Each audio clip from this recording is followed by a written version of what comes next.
Non. La natalité n'est pas vraiment une solution, puisque actuellement, l'âge moyen auquel on entre dans le marché de l'emploi, c'est 22 ans en France. Même en supposant que la natalité augmente brusquement, il faudra attendre 22 ans pour qu'il y ait un résultat, et encore il sera tout petit, puisque ça sera une seule génération. Donc il faudrait attendre 40 ans pour que c'est un effet sérieux, c'est renvoyé aux calendes grecques. En plus de ça, la France a la plus haute natalité d'Europe, elle est à 2 enfants. Le problème plutôt pour la France, c'est d'espérer qu'elle va rester à ce niveau-là et qu'elle ne va pas descendre. La fécondité, on ne peut pas compter là-dessus. Il faut prendre acte qu'on entre dans une période de population stabilisée ou peut-être même légèrement décroissante.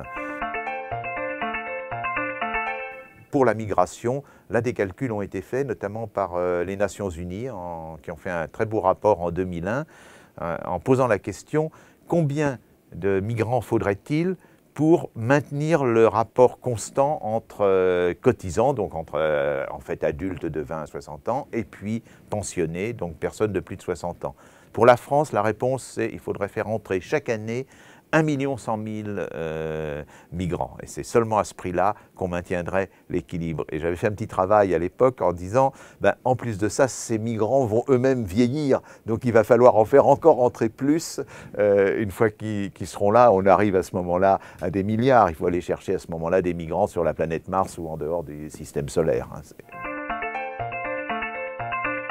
C'est la même chose pour tous les systèmes. Il y a la différence dans les systèmes, c'est le mode de financement, c'est le mode de prise de décision. Mais si vous êtes dans un système de capitalisation et que vous vivez beaucoup plus longtemps, il faut verser plus longtemps et plus d'argent pour que vous puissiez être entretenu plus longtemps. Donc là, il n'y a pas de différence fondamentale. Simplement, pendant un certain temps, on a cru que la capitalisation avait un meilleur résultat que la répartition. Ça a été vrai jusqu'en 2008, et puis en 2008, les Irlandais, par exemple, se sont réveillés avec la gueule de bois parce que leurs fonds de capitalisation ont perdu 35% de leur valeur. Donc ils sont, je veux dire, comme ils avaient gagné beaucoup avant, ils reviennent à peu près au niveau de la répartition. Donc il n'y a pas de miracle à espérer de ce point de vue-là. Les systèmes sont neutres par rapport aux évolutions démographiques.